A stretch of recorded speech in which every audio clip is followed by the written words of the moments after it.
believe we have such a big test coming up. Are you okay? Let's get you.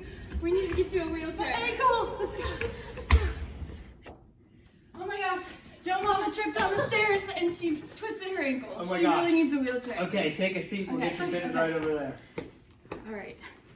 Hi, I'm Alex. I'm one of your PTs today. I'm Tony. I'm also one of your PTs. Can you confirm your name and date of birth for us, please?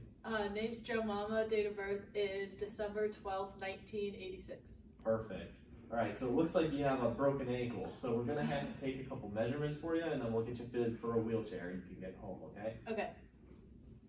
There are several measurements that need to be taken in order to personalize the fit of a wheelchair. First, measure from the patient's heel to the popliteal fold. Add 2 inches to account for the footrest of the wheelchair. If the wheelchair has a seat cushion, don't add 2 inches.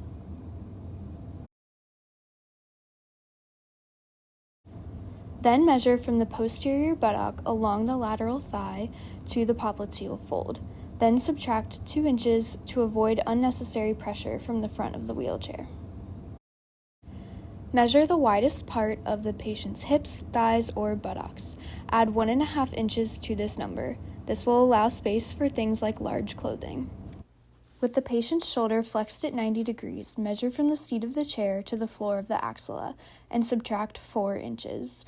This will ensure that the back height of the wheelchair won't hit the patient's inferior angle of the scapula. For appropriate armrest height, have the patient flex their elbow to 90 degrees. Measure from the seat of the chair to the patient's olecranon process and add 1 inch.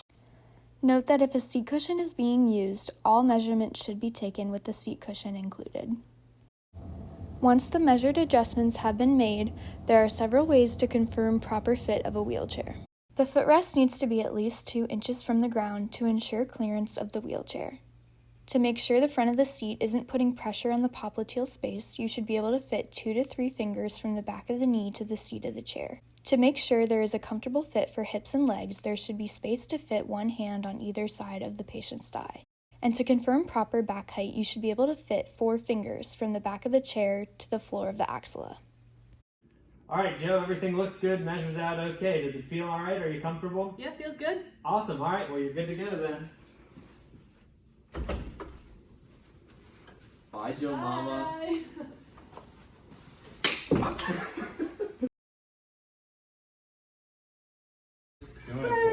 No!